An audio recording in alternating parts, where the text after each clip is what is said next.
YouTube channel সকলোকে মই চেনেললৈ স্বাগতম জনাইছোঁ আৰু বিশ্ব পৰিৱেশ দিৱসৰ শুভেচ্ছা জ্ঞাপন কৰিছোঁ। আজি দিনটোৰ বিশেষ কিছু কাৰ্যসূচী দেখাব বিচাৰিছোঁ। এয়া প্ৰথম কাৰ্যসূচী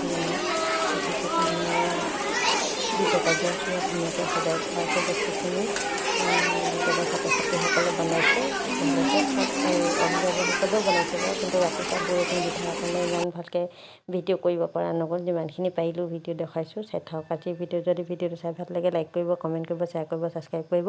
তেতিয়াহ'লে বোধক আজিৰ ভিডিঅ'টো চাই গৈ থাকোঁ।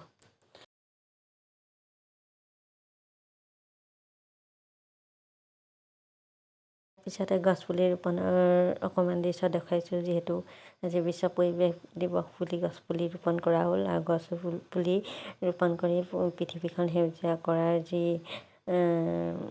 কাৰ্যসূচী সেয়া কৰিব চেষ্টা কৰা হৈছে। যিহেতু আজিৰ দিনটোৱে সকলোৱে বাছি লয় গছপুলি এটা ৰোপণ কৰাৰ, গতিকে এনেও ৰুব লাগে, কিন্তু বিশ্ব পৰিৱেশ দিৱস বুলি আজিৰ দিনটো বিশেষভাৱে গছপুলি সকলোৱে লগায়। গতিকে সেইভাবেই ময়ো গছপুলি এটা লগালোঁ আৰু আপোনালোকক ভিডিঅ'ত দেখুৱাই দিছোঁ। চাই থাকক আজিৰ ভিডিঅ'ত। যদি ভিডিঅ'টো চাই ভাল লাগে লাইক কৰিব, কমেণ্ট কৰিব, শ্বেয়াৰ কৰিব, ছাবস্ক্ৰাইব কৰিব আৰু মই যেনেকৈ আগবাঢ়ি যাওঁ যাতে তাৰ কাৰণে সহায় কৰিব।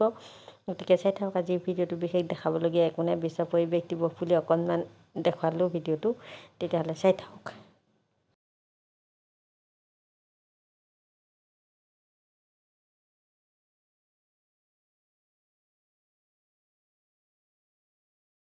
ভিডিঅ'টো ইমান ধন্যবাদ। Bye bye. শুভৰাত্ৰি। যিসকলে ৰাতি চাব তেওঁলোকৰ বাবে শুভৰাত্ৰি, যিসকলে ৰাতিপুৱা চাব তেওঁলোকৰ বাবে সুপ্ৰভাত বা গুড মৰ্ণিং, আৰু যিসকলে দুপৰীয়া চাব তেওঁলোকৰ বাবে গুড আফটাৰনুন বা শুভ দুপৰীয়া। তেতিয়াহ'লে আজিৰ ভিডিঅ'টো ইমানে। Bye bye. শুভৰাত্ৰি।